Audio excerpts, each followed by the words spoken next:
Welcome to the Deep Dive. We're the place where we take stacks of information, sift through them, and pull out those really key nuggets of knowledge for you.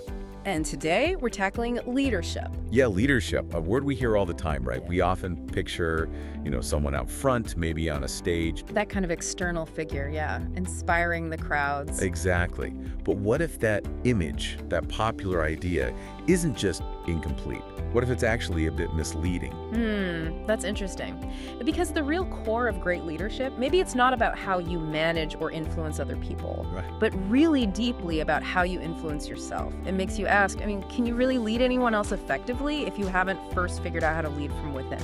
That is the million-dollar question, isn't it? And that's exactly what we're going to unpack today, our mission. Yeah. A proper deep dive into this idea of self-leadership. Sounds good. We've gathered some fantastic insights from TEDx Talks, Lars Sudman, Georgie Dickens, Lolly Daskell, and also a really neat animation by Andrew Bryant. Good. And we're aiming to explore why this self-leadership thing. It isn't just some nice-to-have, personal growth bonus. No, it's more fundamental. Yeah, it's like an essential superpower, especially now for navigating, the chaos, right? Whether you're leading a team or, frankly, just leading your own life. Absolutely critical in today's world. So let's start with leadership itself. Lars Sudman asks this really provocative question. In a perfect world, a utopia, would we even need leaders? Does he answer it? Well, he then quotes Peter Drucker, who, famously said, only three things happen naturally in organizations: friction, confusion, and underperformance. Right. Everything else needs work. Everything else requires leadership. So yeah, even in an ideal world, Drucker suggests leadership is vital. But what kind of leadership are we talking about? And that's where we often, I think, get a bit stuck. We still sort of cling to this hero model, don't we? Yeah, the shining star. The one person who has all the answers swoops in, but that just doesn't match up with the messy day-to-day reality of it all. Not at all. And Sudman, he breaks this down really well with what he calls the leadership problem formula. Have you seen this? I have. It's brilliant. It's too little time. TLT, yeah. Multiplied by people. Always the people factor. Multiplied by power. TLTX. People X power. That formula just rings so true. It really does. Let's dig into each bit because it really shows where things often go sideways. First, too little time. TLT. The constant pressure. You know that feeling, right? The clock's ticking, deadlines are piling up, and suddenly you're doing what Sudman calls The headless chicken syndrome. exactly, just running around. No, you do that. No, you do that. Total chaos, basically. Yeah, reacting, not leading. Yeah. Driven by that lack of time. Then there's the people part. Every leader deals with people. It's unavoidable. And Sudman tells this great little story, really human. From his first leadership job, he's thinking big picture, strategy. Grand visions, yeah. And his first direct report comes in and immediately asks about the company email policy. Can he keep his personal motto in his signature? Right. Not exactly the grand vision discussion he expected. Not at all. It's those little unexpected human things that often dominate the day. It's the reality. And then power. This part is fascinating. The cookie study. The cookie study. University of Berkeley, 1998. They bring in students, randomly pick one as a supervisor for just a 2-hour task. Just random assignment. Totally random. Halfway through, researchers bring in cookies. And the supervisors, even after only 30 minutes of this temporary random status, What happened? they ate way more cookies. And maybe even more telling, they left more crumbs all over the table. Wow. Just like that. It just shows how fast that power thing, as Sudman puts it, kicks in. Even a tiny bit of perceived power changes behavior. That's actually quite sobering, isn't it? If just a hint of power does that. How do we handle these, built-in leadership problems, especially when everything feels so turbulent? And that turbulence, that's exactly what Georgie Dickens focuses on. She calls our current reality, chaotic, fast-moving, unpredictable. The new normal. Yeah, her words. Complexity, uncertainty, and heightened disruption. It's a powerful metaphor she uses. Being a passenger on a plane hitting bad turbulence. Oh, I like that. Being buffeted up and down, jolted side to side. Yeah, you feel that lack of control. It's relatable for so many of us now, isn't it? It really is. In her own story, it really brings home the personal cost of living in that kind of chaos. It's quite intense. Yeah, she talks about chronic overwhelm, just bone-deep fatigue, losing her sense of purpose, and even physical stuff, thyroid issues, miscarriages, skin cancer. Wow. It literally took a doctor telling her she might not see her kids grow up Oh my gosh. for her to realize that the most crucial relationship she had, the one with herself, was the one she completely let slide, utterly neglected. That's a huge wake-up call. So, okay, if life feels like this bumpy flight and those old hero leader models aren't really helping us navigate, what's the alternative? How do we find some stability inside when everything outside is shaky? Oh, yeah. Exactly. And the answer, the loud and clear answer from all these different voices, Sudman, Dickens, Jaskol, Bryant, it points in one direction. Self-leadership. Self-leadership, that's the core. Andrew Bryant, in his animation, he defines it pretty simply. The ability to influence yourself to achieve your objectives. Straightforward. It is. But then Lolly Daskell goes deeper, I think. She challenges that whole image of, Moses, Martin Luther King, Alexander the Great, these towering figures. She argues we look at them and think leadership is some external thing they possess. Like a quality they project outwards. Right.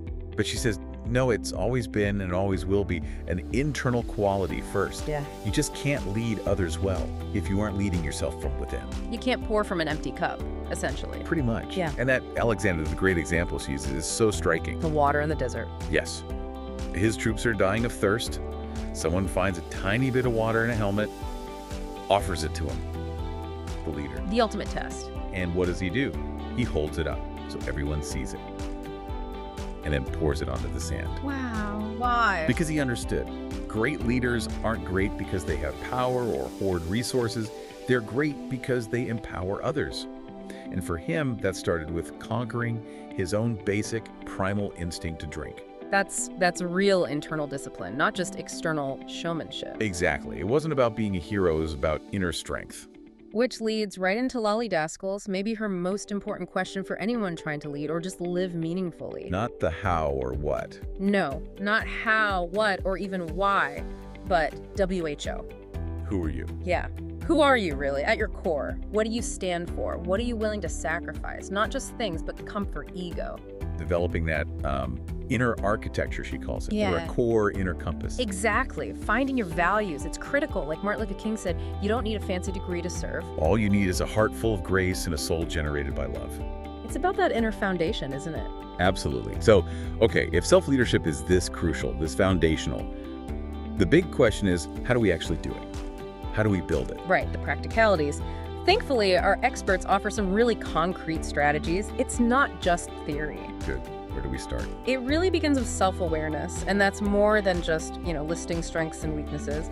Andrew Bryant talks about knowing your intentions, your values, but also, crucially, knowing what might push your buttons and derail you. What are your triggers? Knowing the landmines before you step on them. Precisely. And Lars Sudman points out, getting honest feedback as a leader, it's tough. People often just stay silent. Yeah, they don't want to rock the boat. So how do you get around that? Well, he has this clever technique called the character traits check. Okay, what's that involve? He suggests, like on a rainy Sunday, think about the absolute worst leader you ever had. We all have one. We do. And pinpoint specific things they did. Did they yell? Did they hoard information? Micromanage? Then honestly score yourself, 1 to 5, on how well you do those same things. Ooh, that could be uncomfortable. It often is. Because the things we really dislike in others, sometimes we see a little flicker of them in ourselves. For Sudman, he realized he sometimes withheld information. Wow, a real aha moment. Definitely. So that's self-awareness. Building on that is self-reflection. Like Marcus Aurelius, the Roman emperor, he was big on that, wasn't he? Journaling every day. Exactly. The Stoic approach. Lars Sudman suggests something maybe a bit more manageable for us non-emperors. Just take 2 to 5 minutes a day. Okay, doable. Maybe keep a little notebook, a black book, he calls it, and ask yourself questions like, how did my leadership actually go yesterday? Or, how would the leader I want to be tackle the challenges coming up today? Framing it aspirationally. Yeah, and get this. Studies apparently show that even just 1 or 2 minutes of doing this 1 or 2 minutes can genuinely increase your compassion level and help you fight off that urge to, eat all the cookies, that cookie problem. Just a couple of minutes to beat the cookie monster? That's amazing. That's actually practical. It really is. And Georgie Dickens, she has a great analogy for self-reflection. She calls it like doing a spring clean of your home, but for your mind. clearing out the clutter. Exactly. Giving yourself space, perspective, clarity, and insight. It's about digging deeper than the labels mother, manager, friend, and asking, who am I, really, underneath all that? Getting to the core. Okay, so awareness, reflection, what's next? Next up is self-regulation, or as Georgia Dickens puts it so nicely, the power in the pause. The power in the pause. I like that. It's about those moments, right? When things go wrong, stress hits, and your first instinct is just to react, blurt something out, fire off an angry email. We've all been there. Definitely. Lars Sudman offers a tool here called reframing. Okay, how does reframing work? Simple but powerful. Just stop for 1 or 2 seconds and ask yourself, on a scale of 1 to 10, how important is this specific issue right now? 10 is like a life goal, life or death. And he says, usually the thing stressing you out, it's maybe a 2 or a 3. It's rarely the 10 your gut reaction thinks it is. Putting it in perspective instantly. Exactly. That tiny step back gives you enormous clarity and stops the knee-jerk reaction. That pause, it's everything. Georgie Dickens really emphasizes this too, right? She quotes Charles Swindoll. Oh, the life is 10% what happens to you. 0.90% is how you respond. Yeah. That pause gives you the space to choose your response, your mindset, your attitude, instead of just being carried away by the moment. It's reclaiming your agency. And she also talks about actively making white space, doesn't she? Or snow globe time. Yes, that uninterrupted time that has to be non-negotiable. She's very clear. It's not time out like a punishment. It's time invested. Exactly. Time invested in yourself. And making that space can help you shift from FOMO, the fear of missing out. Always chasing the next thing. To JOMO, the joy of missing out. Realizing that saying yes to constant busyness means saying no to reflection or rest or deeper connection. Choosing what you say no to is just as important. It really is. And this ties into another aspect of self-regulation, reflecting on habits. The bad ones. Yeah, the energy drains. Georgie Dickens calls them wombats. Wombats, like the animal. No, it's an acronym. Waste of money, brains, and time. Okay. Yeah. That's clever. Like what? Things like, mindless scrolling on your phone for hours, or always going to bed too late and feeling rubbish the next day. Stuff we all do. Guilty as charged.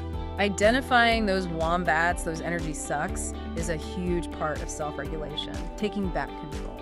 Makes sense. Okay, so awareness, reflection, regulation through pausing, and habits.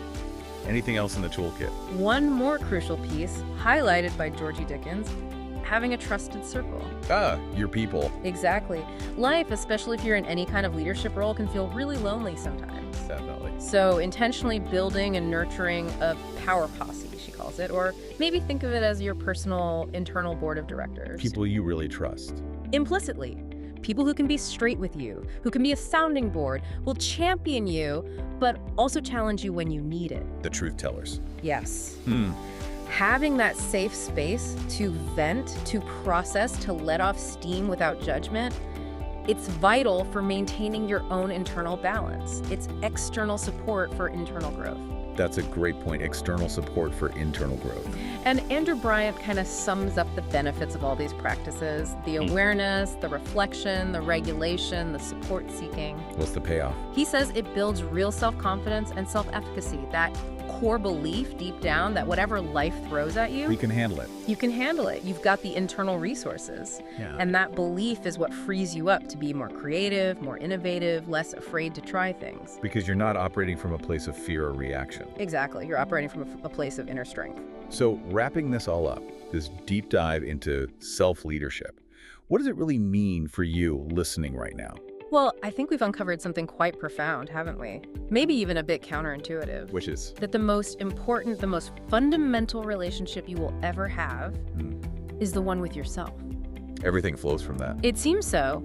Investing that time, that energy in self-awareness, in quiet reflection, in learning to regulate your responses, it's not just, self-care in a fluffy way. No, it's foundational. It's the absolute bedrock for being effective. Yeah. Whether that's leading a team, running a company, or just, navigating your own life path in this often wild world. It's the starting point for everything else. And what's really powerful, I think, is how these small steps, these consistent practices, they compound. Like compound interest for your well-being. Kind of, that daily moment of reflection, that pause before reacting.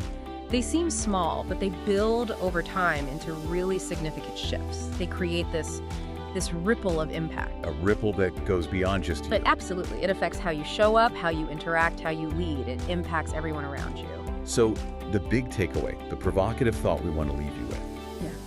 If you accept this idea, if you embrace this call to self-leadership, what's the next step? What is one small thing, one small step you could commit to doing today, right now, or later today, to start or to go deeper into mastering this superpower? Just one small thing. And it makes me think back to Lars Sudman's question about utopia. Right, the perfect world. Imagine sometime in the future, someone in that utopia is asked, who was the best, the most impactful leader you ever worked with? What if, by really committing to this inner work, to self-leadership, starting now? What if the person they think of is you?